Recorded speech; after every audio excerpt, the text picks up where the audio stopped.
atomic bombs are to be added as new weapons to the arsenals of a warring world, or to the arsenals of nations preparing for war, then the time will come when mankind will curse the names of Los Alamos and Hiroshima. The peoples of this world must unite, or they will perish. This war that has ravaged so much of the earth has written these words. The atomic bomb has spelled them out for all men to understand. Other men have spoken them in other times of other wars, of other weapons. They have not prevailed. There are some, misled by a false sense of history, who hold that they will not prevail today. It is not for us to believe that. By our works, we are committed to a world united before this common peril, in law and in humanity. So that, Dominic, was J. Robert Oppenheimer talking in the wake of the dropping of the atom bombs on Hiroshima and Nagasaki as he was leaving Los Alamos, the headquarters of the Manhattan Project, on the 16th of October, 1945. And he is, well, you spoke about this biography that refers to him as Prometheus, but that is pretty much the tone of a Frankenstein, isn't it? Someone who has created something that he kind of regrets, perhaps. I mean, there's definitely a tone of regret there. Absolutely. So hello, everybody. Last time we were talking about the early life of J. Robert Oppenheimer, the godfather of the atomic bomb, as Tom called him, and then later a Cold War martyr. We got up to the point where they did the Trinity test. So that's in July 1945. And that quote you read out there, Tom, it's just a few months later, but the mood has very much changed. And what has changed from Oppenheimer's mood of almost sort of ecstatic relief when the nuclear test worked to October when he finally leaves Los Alamos is the fact that the bomb has been demonstrated twice in Japan and in Hiroshima and Nagasaki, as you say. And so does he have a sense at this point that the bomb that he has worked so long and hard to bring into being might well lead to the destruction of life on Earth? I think everybody who worked at Los Alamos from, let's say, 1943 to 1945, I think everybody who did that knew that there were ethical issues with the bomb, that it would kill an enormous number of people. I think they are completely dedicated to the project. As we talked about last time, they always really thought of it as a weapon against Nazi Germany. And many of them, because some of them have Jewish heritage, because many of them are politically very idealistic and they're on the left, they have a passion. They see this as an absolute crusade. But they also see it, as Oppenheimer said after the test, as a weapon that will save lives, a weapon that will end wars, a super weapon that will render all other weapons obsolete. But do you think that he is starting to think that that's naive when he gives that speech? I think he's thinking conflicting, complicated thoughts even before Hiroshima, actually, Tom. So there are reports, somebody says that a few days after the test, they see him and he's just muttering to himself, those poor little people. And he's talking about the people on whom the bomb will be dropped. Because, of course, by this point, the focus has moved to Japan. So Japan is still in the war, but Germany isn't. And I know last time you were keen to talk about the decision to drop the bomb, weren't you? Because it is a massive historiographical issue. And it's so complicated that we don't want to, I mean... Well, let's do it. We'll do an episode on the dropping of the bombs on Hiroshima. So we'll leave it for that. But I think let's just to focus on Oppenheimer himself and his relationship both to Truman, so the civilian chain of command, and to the military. Yeah. Does he have any input at all into whether it should be dropped or not? No, that decision is made in Washington 2 weeks after Truman became president. So Truman became president on the 12th of April when FDR died. So FDR died. He's at his retreat in Warm Springs, Georgia. He has a massive stroke. He's been very ill for a long time. Truman, who is a former haberdasher from Kansas City, Missouri, takes over a little man, very undervalued. People are shocked that Truman is the president. He's not a great figure to conjure with. So when I went to the Capitol, yes, I was shown around it, wonderful tour, and there was a splendid statue of Truman. And the key thing on that statue was the fact he was wearing glasses, which you don't see very often in statues. He's a little man with glasses. Yeah. He looks, I mean, this is very important to Truman. He's not an intellectual. He does have a military record, but he's not a titanic figure. He's not a natural leader. He, in his own mind, is the American everyman, the soul of kind of Main Street, small town America. Slightly Stanley Baldwin. Tiny bits. I mean, Middle England, Middle America. It's a bit like, I mean, obviously the fact that he follows Roosevelt as Attlee does Churchill. There's a sort of sense of bespectacled little men replacing great, colourful patricians. Yeah. Now, Truman is told about the bomb about 2 weeks after he becomes president by Henry Stimson. His Secretary of State, James Burns, is very keen for him to use it. There are lots of people. I mean, there are different reasons why you would use it. So you would obviously use it because you want to avoid American casualties when they launched the attack on the Japanese home islands. The Americans had incurred colossal casualties in Okinawa. The Japanese had fought to the last man.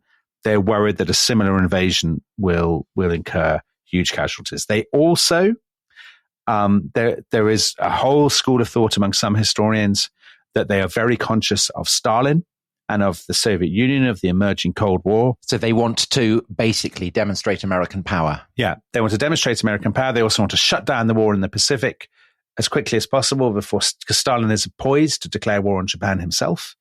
So they want to shut it down on their terms and send Stalin a signal.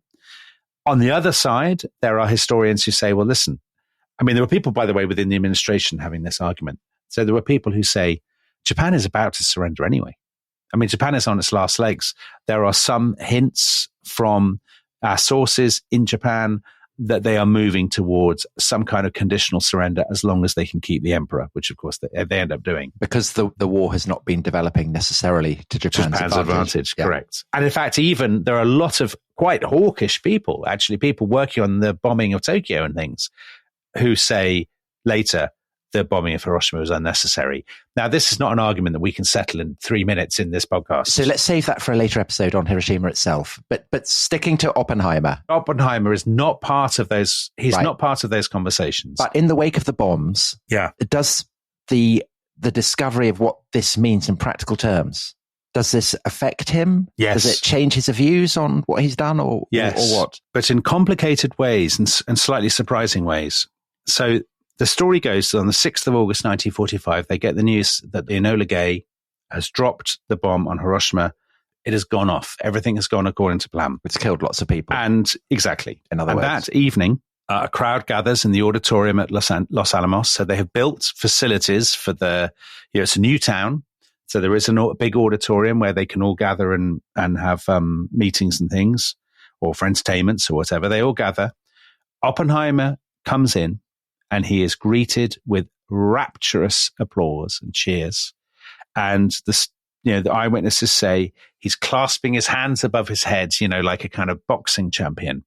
Yes, we've done it. Congratulations. Wonderful. Well done, everybody. Hurrah, hurrah. So there's that side to it. And there's no doubt that night, some people did hold parties at Los Alamos, scientists, to celebrate the dropping of the atom bomb. On the other hand, there are stories that while some people are partying, there are other people who are being physically sick because they feel so full of guilt and they're so conflicted about this. And I think as time goes on, especially once Japan has surrendered, more and more of them, Oppenheimer included, start to feel very, very guilty. Oppenheimer always denied that he felt guilty. He said, I feel just a crushing burden of responsibility, which is not quite the same as guilt. And one scientist's wife said, as time went on, we felt an intensely personal experience of the reality of evil.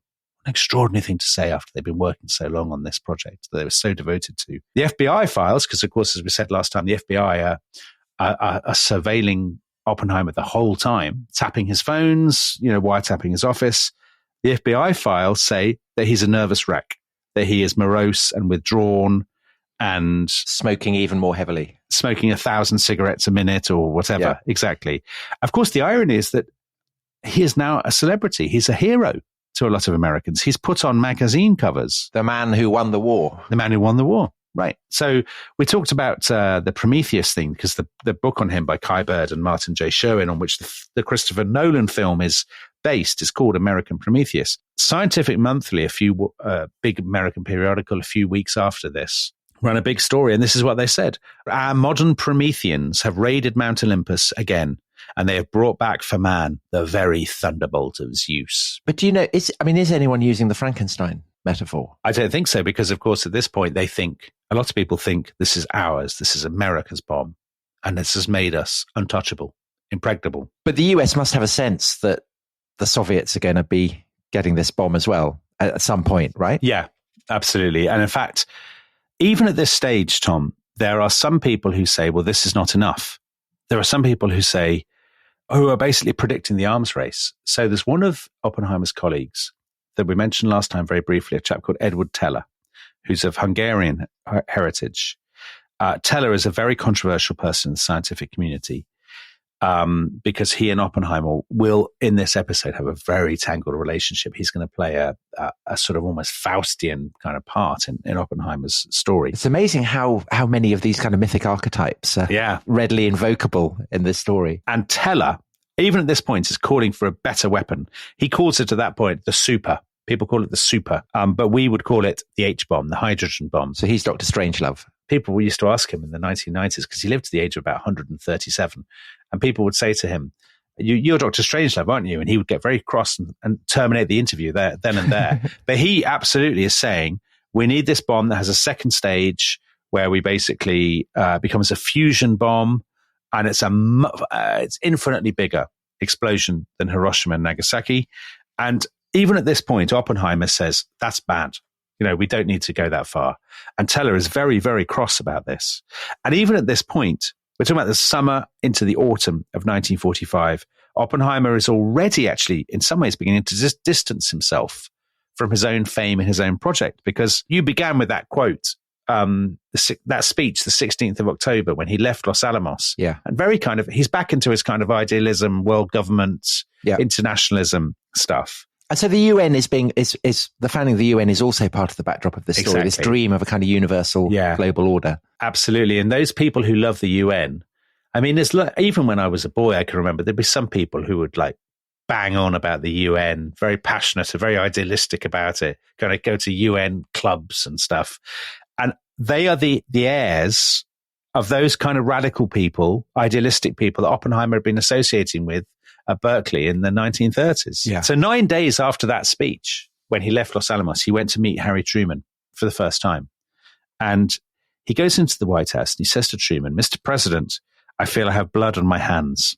And do you know what Truman said? Son of a bitch. Yeah.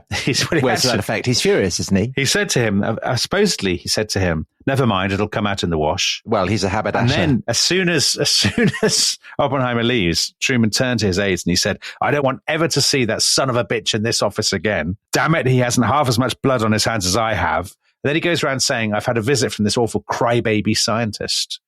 So some people, I mean, Truman actually is a greatly underrated president, in my view. But if you're a Truman critic, you would say, this is somebody who basically doesn't know what he's talking about and is totally out of his depth, overcompensating by trying to be, a tough guy, play the tough guy. Because on that is that there are reports, aren't there, when the first test happened, so back at Los Alamos, people report that Oppenheimer kind of struts around like he's a cowboy in high noon. Yes.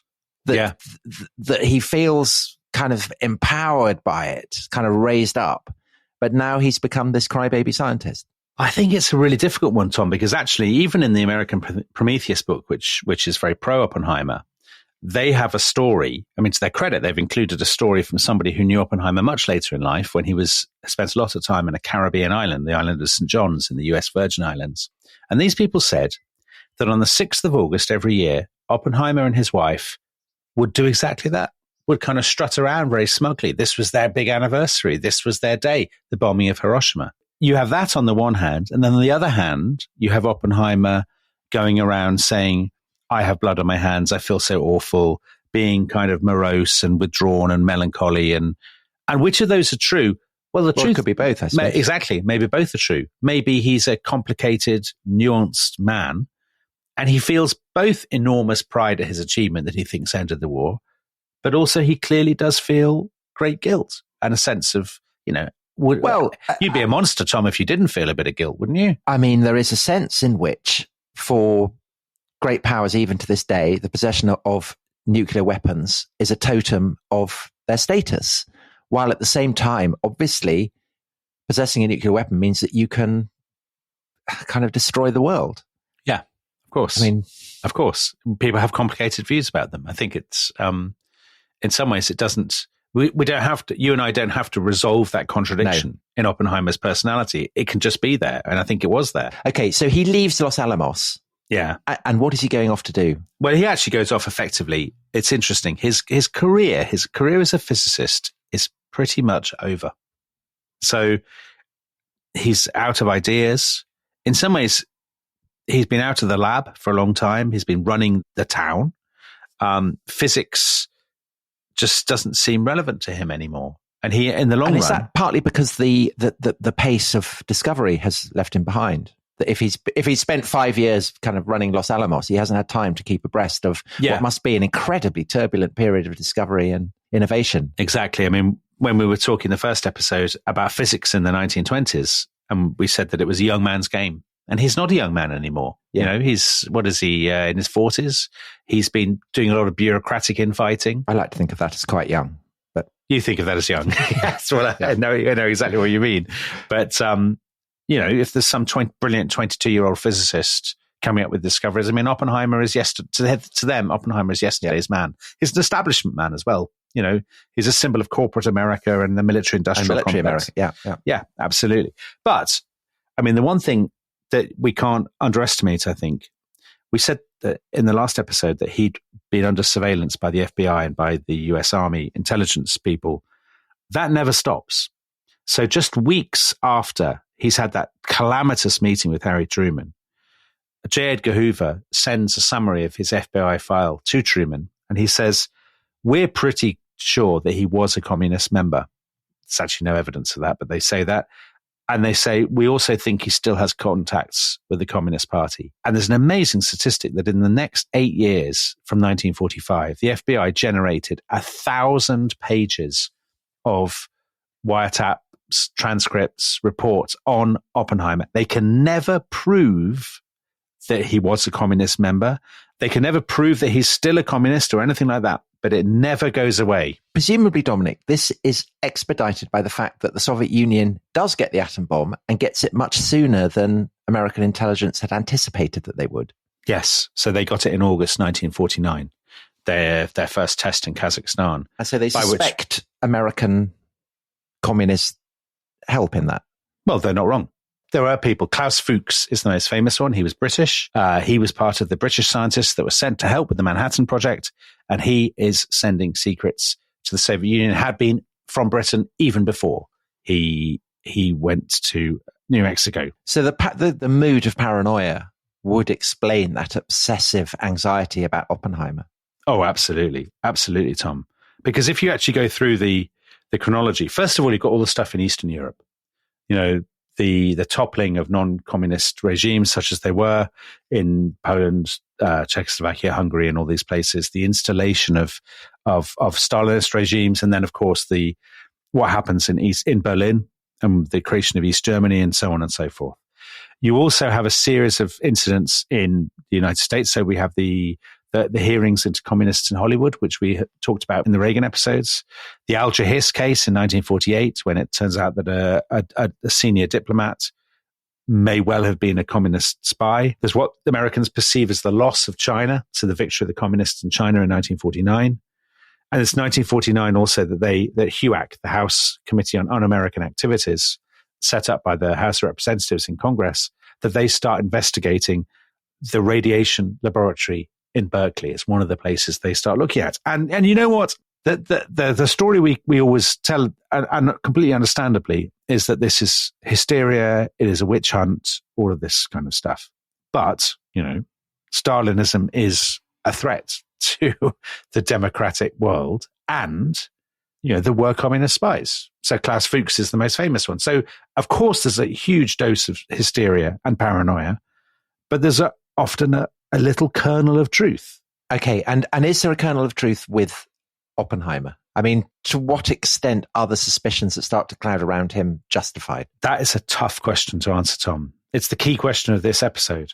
He had, as we saw last time, associated with communists. He had been a very, very keen fellow traveler. I mean, he used that expression himself, of himself. He would say, I was a fellow traveler. He's still married to his Spitfire wife. It's a kitty, yeah. To Emily Blunt. Yeah. But it is... she's not... I mean, she spends all her time lying in bed drinking. That's what she's doing. So she's a capitalist. Yeah. Smoking and drinking. People would always say she fell asleep with a fag in her hand. But Florence Pugh, is she back on the scene at this point? No, Florence Pugh, unfortunately, is dead. Oh, okay. So that's Jean Tatlock. But she was a communist. She was a communist, very keen communist. She has taken her own life. She was a very troubled person, and so she's out of the picture. He is not hobnobbing with communist agents or anything like that. In fact, what he did after leaving Los Alamos in the long run, he becomes the director of the Institute of Advanced Study at Princeton, which, as you will know, Tom, is an incredibly prestigious establishment, Ivy League. And is for humanities as well as for the sciences, right? So he's setting that up as well. He's not setting it up. It already exists, but he becomes the director. And he's a very active director. He is employing, people to come and talk about French poetry. He employs T.S. Eliot, doesn't he? Yes, T.S. Eliot, who turned out, everyone said T.S. Eliot was a total disaster when he got there. He didn't. Was that T.S. Eliot? Kind of mutters. Yeah. So he gets to the Institute of Advanced Study. Now there's a twist to this, because the guy who basically recruits him, who's one of the trustees of this institute in Princeton, is a man called Louis. Well, it's spelt Louis Strauss, but he always pronounces it Louis Strauss. I will explain why. He's from West Virginia. He is also of German Jewish stock. But to downplay his Jewishness in a world that is still quite anti-Semitic, he pronounces it Strauss because he kind of thinks it'll sound more Southern and less Jewish. Yeah. Now, Strauss, as we have to call him, everybody thought this was ridiculous, by the way, so people laughed at him about this, but we'll have to stick with it. He is an extraordinary man. He's a self-made millionaire. He'd begun as a traveling shoe salesman. Then at the age of about 21, he'd become an assistant to Herbert Hoover when Herbert Hoover was in charge of war relief for Belgians at the end of the First World War. He just kind of went along and volunteered. Oh, I see. Okay. And there's photos of him, looking. It wasn't kind of his expertise as a shoe salesman had attracted Hoover's attention. No. So he was sort of swanning around in a bow tie, looking very 1920s. Then he came back with Hoover. Through Hoover's contacts, he became a Wall Street investment banker, a millionaire, and a key establishment, an absolutely central kind of Washington establishment figure. Country club. Yeah, a bit well, although, of course, a lot of country clubs in those days, would not have been happy having Jewish members. Yeah, Tom. but he's called Strauss, so they all think he's a Southern gentleman. He is an abrasive man. He is utterly ruthless. He is very disputatious. He is an implacable enemy. And he gets Oppenheimer to Princeton, and then they fall out almost immediately. And this feud, which sounds pitiful things, hiring poets, who's going to book, the booking of seminar rooms. What kind of wine to have at high table. Right. Ludicrous things. But as we know, these kind of academic feuds can be unbelievably destructive. And was it Kissinger said that about? Yes, because the stakes are so small. That the rivalries are so venomous. But the problem for Oppenheimer is that Strauss is a member of the Atomic Energy Commission. And he is very close to the big power breakers in Washington. In fact, he's one of them. So he is not a person you want to make as an enemy. Has Oppenheimer by this point become a little bit more socially adept, or is he still the kind of guy who strangles people if they announce that they're getting married? No, the strangling is in the past. I think it's fair to say. He's moved on from that. And the erotic poetry, the dubious erotic poetry. He's left all that behind. Exactly, because he's running this institute. But he can hold a conversation now. He can hold a conversation with T.S. Eliot, in fact. But there is a sense, even in the very end of the 1940s, that there's a story by Henry James in which a guy, I can't remember what it's called. What's it called? He was obsessed with it. It's called The Beast in the Jungle. And it's this guy who goes through life and he thinks he has a sense of looming dread that follows him. Oppenheimer was obsessed by this story. And no wonder, because he knows that there are things in his past, the communist associations, if not membership, that perhaps will reemerge to devour him. Okay. And when he has the feud with Strauss, he has a sense of this hanging over him. And there's a really good demonstration of this. So we've got to about 1949. So it's something that happens in June 1949. I said that the HUAC, the Un-American Activities Committee, were investigating the laboratory in Berkeley. One of the people they investigate is his brother, Frank, also a very talented physicist. But who is a card-carrying communist. Frank had joined the party. And Frank, it's a day of hearings. Frank goes along and he's decided with his wife, I'm not going to lie. So they say to him, were you a member of the Communist Party? And he says, yes. And they say to him, will you tell us the names of the other scientists who are members? He says, no, that's not what I'm about. I'm not going to name names. I'll admit myself. He emerges from the hearing. Within an hour of the hearing ending, he has been fired by the University of Minnesota, and he couldn't get another job as a physicist, even though he was brilliant. And he spent the next 10 years as a cattle rancher in Colorado. So that is the threat.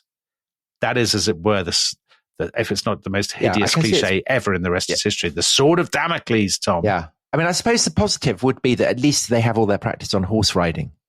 So he'd actually be quite good as a cattle rancher. I mean, I know that... If only they'd had you to console them, the Oppenheimers. But there is a sense in which that is, to me, the most surprising aspect of Oppenheimer's character is that he was effectively a cowboy. Well, I mean, a temporary. Well, he's very good at horse riding and all that. A summer holiday cowboy. Anyway, that's by the by. So the risk is that he might be chucked out of Princeton. Would that happen? No, well, unlikely. I mean, that's possible. More likely is that he will basically be declared persona non grata by the government, and that is the real threat. And now that he has made this enemy in Lewis Strauss, who is a guy on the Atomic Energy Commission. That is an escalating threat. Who is also his boss at Princeton. Yeah. And who hates him, absolutely. And it's crucially, Strauss is a big, big fan of the H-bomb. So he wants bigger bombs. He also wants total secrecy. He despises all this stuff of sharing and kindness and wringing hands over killing millions of people. Right. Yeah. He has no time for any of this. Commie rot. Well, Strauss comes to believe, without any shadow of a doubt, he genuinely thinks this, that Oppenheimer is a communist agent. And this, of course, is what's going to bring Oppenheimer down. Let's take a break and find out what happens when Strauss's determination to bring Oppenheimer down starts to work itself out. See you back in a few minutes. This episode is brought to you by Rocket Money. Tom, we often talk about how to organize our finances. I'm very conscious that I'm paying for a lot of mad subscriptions. And there's one thing that we've talked about often on this show. It's the thing that we probably hate more than any other, and it's a hidden fee. I would love to get my finances under control. There are all these things piling up on our bank statements, and I think I need to fix this problem. I need to sort this out and to stop this. I mean, my finances are so chaotic that I need this app. So I'll tell you what it is. It's called Rocket Money. It's a personal finance app that helps find and cancel your unwanted subscriptions. It monitors your spending and it helps to lower your bills so that you can grow your savings. With Rocket Money, you can track all of your subscriptions and you can easily cancel within the app with just a few taps, saving you time, avoiding charges. And you can also set budgets and goals and get personalized insights and regular reports to track how you're doing. They will even send you real-time alerts for large transactions, upcoming bills, refunds, and even low balances. So let Rocket Money help you reach your financial goals faster. Join at rocketmoney.com/ishistory. That's rocketmoney.com/ishistory. rocketmoney.com/ishistory.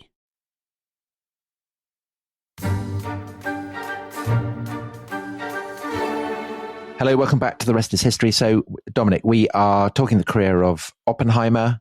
The atom bombs have gone off. He has left Los Alamos. He is at Princeton with Lewis Strauss, and they're not getting on. And this is bad for Oppenheimer because Strauss suspects Oppenheimer of being a commie. Right, exactly. And Strauss is not alone. So by about 1952, Oppenheimer's doing his thing, kind of, arranging people to come and give talks at Princeton. But he is still a consultant to the Atomic Energy Commission. So he's still he's an important, he's a celebrity. He is an important public figure who delivers speeches about atomic diplomacy, about the future of the nuclear age, all of this stuff. But Strauss is not the only person who thinks he's a security risk. There is a young lawyer who works for a congressional committee who is a Democrat called William L. Borden. So this is not all directed, by the way, by the hard right. And Borden, he too is a fervent advocate of the hydrogen bomb and says we need bigger, better bombs to win the Cold War. But he is also, he knows that Oppenheimer has gone around Washington saying hydrogen bombs are a bad idea. And Borden starts writing to people across Washington and saying, I think Oppenheimer is saying this because he's a communist. I genuinely think he is a Soviet agent and Stalin is directing him to oppose the atom bomb. And because he's so influential, this is a serious issue. And then the third part of this sort of triumvirate, I mean, you've got J. Edgar Hoover as well at the FBI, who basically thinks everybody's a communist. And is this guy, Edward Teller. Oh, yes. Dr. Strangelove. Oppenheimer's former colleague, who is passionate about the H-bomb. It's his own personal project. So this is his baby ticket to celebrity. And he is horrified that the super, as they call it, is being blocked by Oppenheimer. And he explicitly tells the FBI in 1951, he says, I will do anything possible to see Oppenheimer's relationship with the government terminated.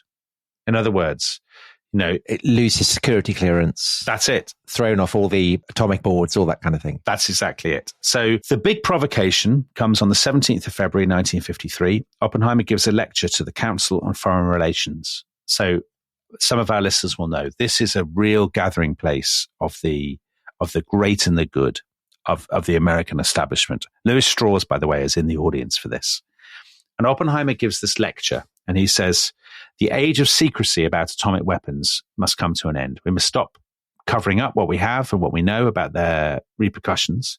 We must be honest for the first time with the American people and tell them that we cannot fight and win a nuclear war, that the repercussions would be far too grave. He has this image. He says, we in the Soviet Union are like two scorpions in a bottle. Each is capable of killing the other, but only at the cost of his own life. Now, lots of people in his audience think this is actually very sensible stuff. This is completely reasonable. But the thing is, there's a new administration in town, the Eisenhower administration. So the Secretary of State, John Foster Dulles, he is committed to a doctrine called massive retaliation. And that basically is, if the Soviet Union overstep the mark, we will nuke them. Yeah, we'll bombard them with nuclear weapons and absolutely destroy them. That basically bomb them back to the Stone Age. It's a very, very hawkish position. But slightly counterintuitively, the former general and now President Dwight D. Eisenhower is a bit ambivalent about this. So Eisenhower actually had doubts about whether bombing Hiroshima and Nagasaki was the right thing to do. Well, I suppose military men know what war means. Exactly. I think that's right. Military men are often more sensible than gung-ho civilians. And Lewis Strauss is terrified that Eisenhower will agree with Oppenheimer. That Eisenhower, he thinks, Eisenhower will listen to this and be seduced by it. So Strauss contacts the FBI and he contacts the White House and he says, Oppenheimer, my colleague at Princeton, is a commie. He's a communist. He's a Soviet agent. The administration should distance themselves from him. And all that he is saying is inspired by Moscow. And then Oppenheimer makes another of these catastrophic mistakes that he keeps on making. Later that year, Tom, he goes to Europe because he's been invited to give the Reith Lectures. Oh, to the BBC. So, as our British listeners will know, these are these very prestigious lectures that the BBC organise every year.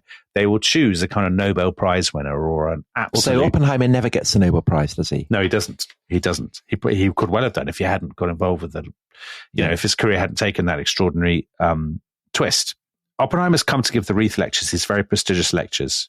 And while he's in Europe, he goes to Paris and he has dinner with Håkon Chevalier, the bloke who had tried the professor of medieval French poetry. Right. Who had been the communist kind of intermediary. Now, on one level, you could say, what an admirable act of friendship.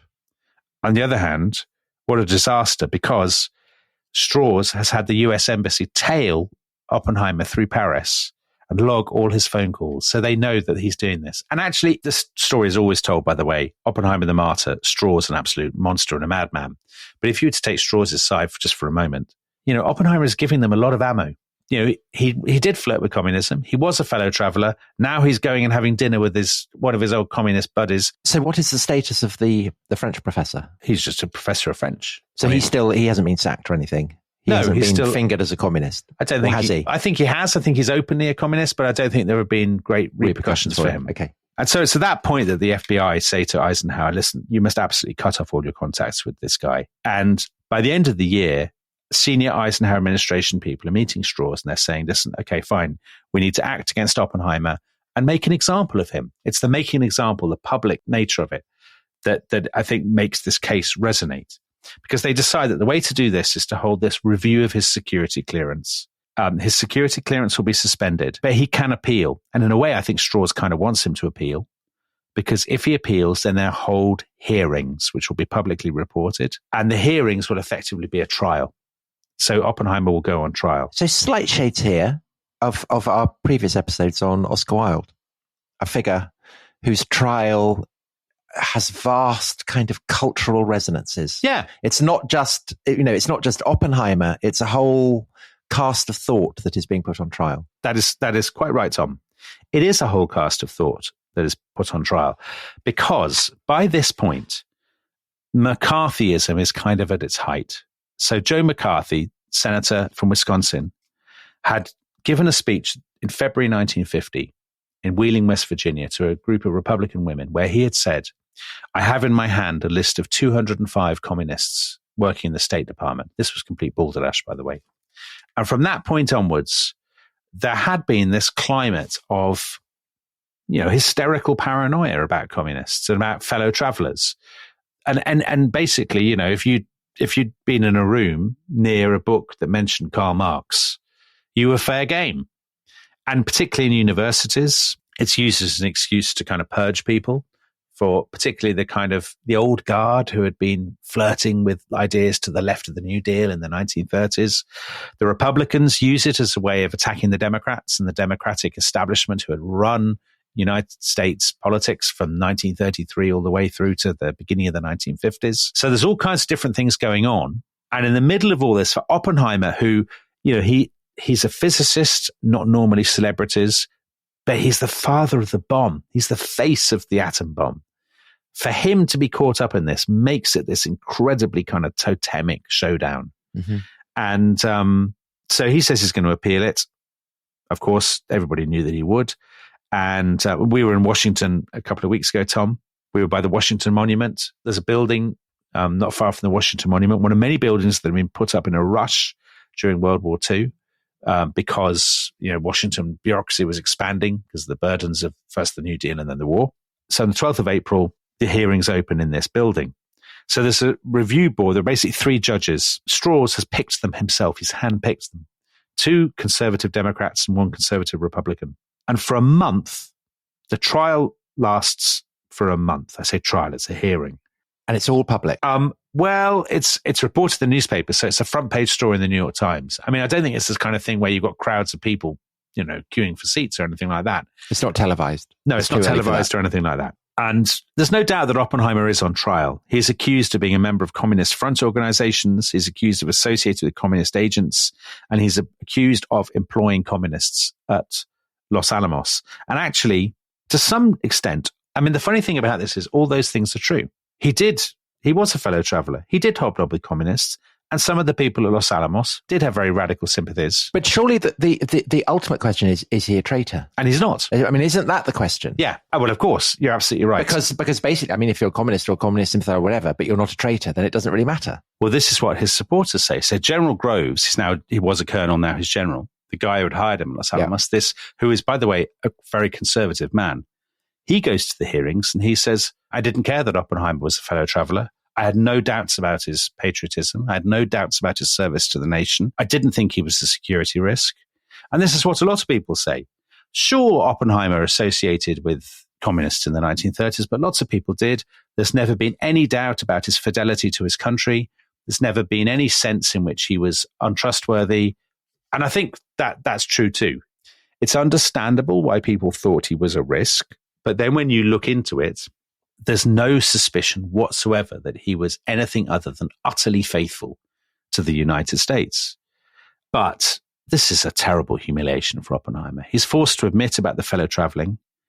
He is forced to admit about that conversation that he had with that guy Chevalier that he didn't initially report, and then he reported it in a sort of, in this ham-fisted, slightly made up, exaggerated way. He's told by by basically the guy who's effectively the prosecutor that, he's a fabricator. He weaves tissues of lies. And Oppenheimer doesn't disagree. He says, yeah, I suppose I did make up stuff about that conversation. Very humiliatingly, he's forced to admit that he was still seeing Jean Tatlock, Florence Pugh, throughout the early 1940s, even though he was married, even though he knew she was a communist. That's all pretty damaging for him. And then in some ways, the famous moment comes on the 28th of April. So that's more than 2 weeks after the hearings have been going, when Edward Teller, his former Los Alamos colleague, the guy who's been advocating for the hydrogen bomb, he takes the stand and he throws Oppenheimer under the bus. He says, when he was director at Los Alamos, he often acted in a way which was exceedingly hard to understand and gave reasons that seemed to me confused and complicated.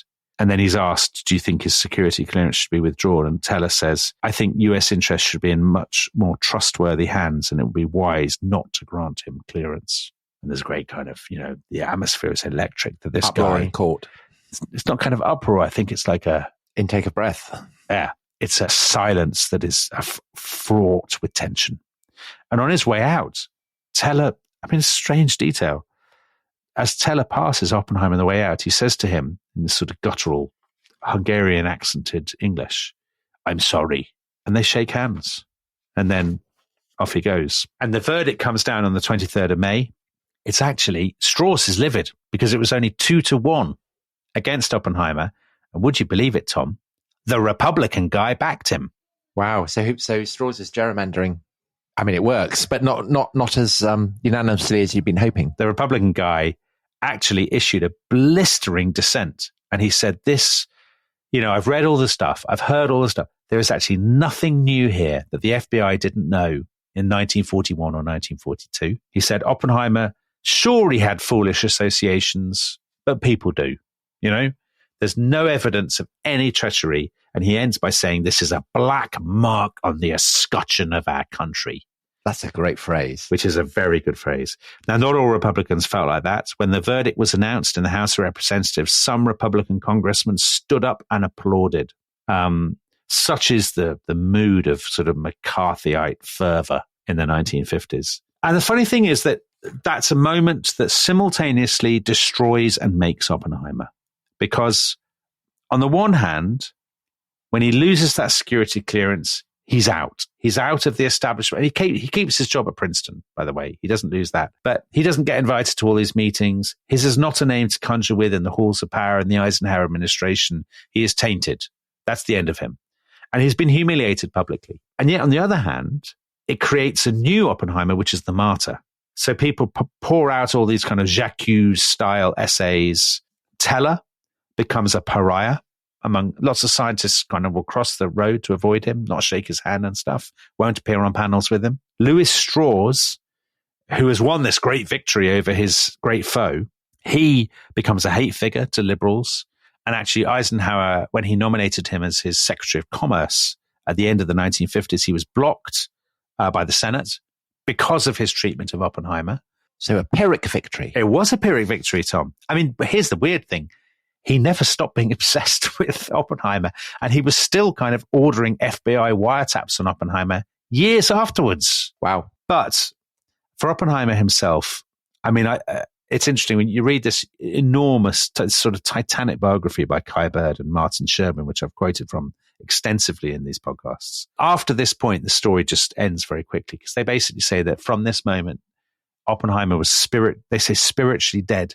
So he's been humiliated publicly, and he spends a lot of time in the US Virgin Islands, an island called St. John, basically drinking and smoking and just hanging around and being sad. Is he writing poetry? I think the writing poetry is over, actually. That's I might be wrong. Because he could write some very sad poems. And there's a sort of irony that the father of the nuclear age has become this very famous victim, I suppose, martyr. And in fact, he starts to say, instead of exulting about, his role at Los Alamos and all that stuff and being proud of it, when it comes up, I don't know how much this is him being performative. In other words, playing the part that has been prepared for him by his liberal admirers. but he always talks about his guilt. And he's invited to his son's school when his son graduates from school. And he talks about Hiroshima and says it was a tragic mistake. You know, these kinds of things. So his reputation as a martyr, it starts to elide with a sense that he is someone who regrets what he's done to a degree. Yes. And so he comes to seem a kind of the archetypal figure who sums up the paradoxes and the tensions and the complexities of responses to this great scientific program that's created the bomb, but also the horror that has unleashed. Yeah, I think certainly for his supporters, the man they like to celebrate is a man haunted by his own responsibility. Yeah. I mean, as we said before, he doesn't like to use the word guilt, but he does use the word responsibility. And so that's why that phrase from the Bhagavad Gita becomes so associated with him, even if he didn't actually say it at the time. Yeah, because he says he said it, and that's the important thing, isn't it? That he feels it now. Yeah. Now I am become death, the destroyer of worlds. And I guess that actually, even before the Oppenheimer hearings and the anti-communism stuff, there were people, even in 1945, even at the very moment, who were horrified by news of the atom bomb. Well, you said people being sick. Yeah. When the news comes in. I mean, physicists. I mean, there are people who write in their diaries in England and America and so on. Some who are delighted by the superweapon, but some who think, gosh, we've killed, 100,000 people? 120,000 people? And dread of where it might lead. Yeah. And the dread of, well, not just the dread, though, but also a sense that, you know, how many tens of thousands of Japanese women and children were destroyed by that bomb. And it's impossible to look on that and to exult, I would say, even if you think it was the right thing to do. Well, although some do. Well, when there was a massive furore. The very first time I went to America, Tom, in the 1990s, a huge row. I went to Washington, and a huge row was underway in Washington because the Smithsonian had put on an exhibition about the Enola Gay. And lots of people thought it was insufficiently patriotic and too hand-wringing, that it was, dare I say, woke tosh. So it's Truman against Oppenheimer. Well, that Truman-Oppenheimer divide, I mean, I think there's something wrong with you if you can't see that this is a very complicated issue. Yeah, of course. And this is why Oppenheimer's biography is so interesting. Yeah, exactly. That he's a very complicated man. By the way, he was rehabilitated a bit in the final years. Kennedy invited him to the White House for dinner, and then LBJ gave him a medal in the prize at the end of 1963. Is his security clearance restored or Never. not? Never. There was talk of doing it, but people in the Kennedy administration said it's too controversial. We should steer clear. We'll just have him for dinner and give him some prizes. Give him a medal, yeah. And actually, Edward Teller, the man who had basically stabbed him in the back, he was there when he got his prize, and they shook hands again. Very strange. Well, I mean, all reflects very well on Oppenheimer, who up till now we've chiefly been casting as a very peculiar man. A bit of a weirdo. Yeah. I think that reflects well on him. Well, I think the funny thing about Oppenheimer is that, to me, he's not a very likable man. I imagine he would be a terrible person to have as a colleague, and I can't imagine being his friend. But he's an extraordinary figure. I mean, incredibly clever. And beyond that, there aren't many scientists who propel themselves so completely into the world of public affairs and into the kind of headlines. Maybe Einstein. But Oppenheimer is remarkable.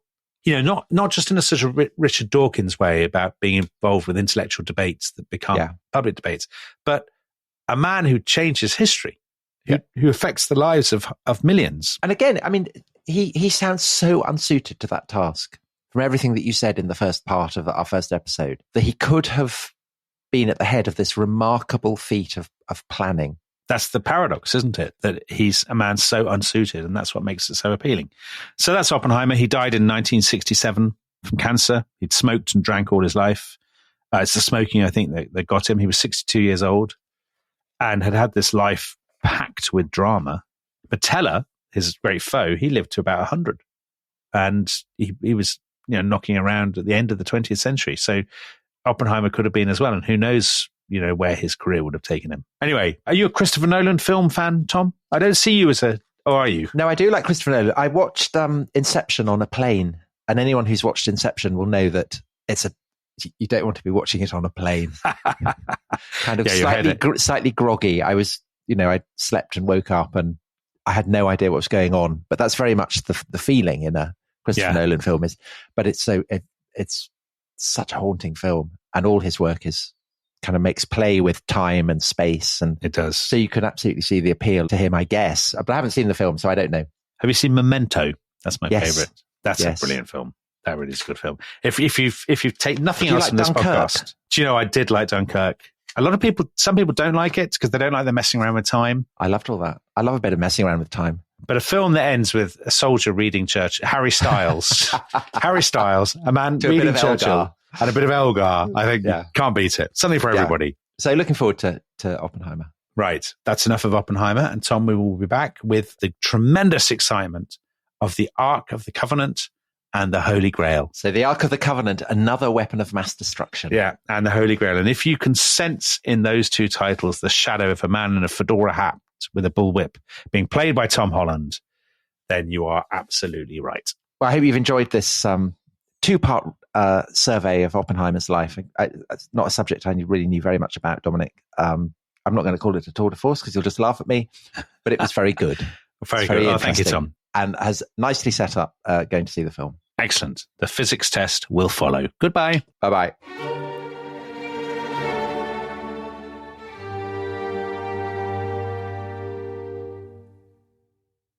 Thanks for listening to The Rest is History. For bonus episodes, early access, ad-free listening, and access to our chat community, please sign up at restishistorypod.com. That's restishistorypod.com.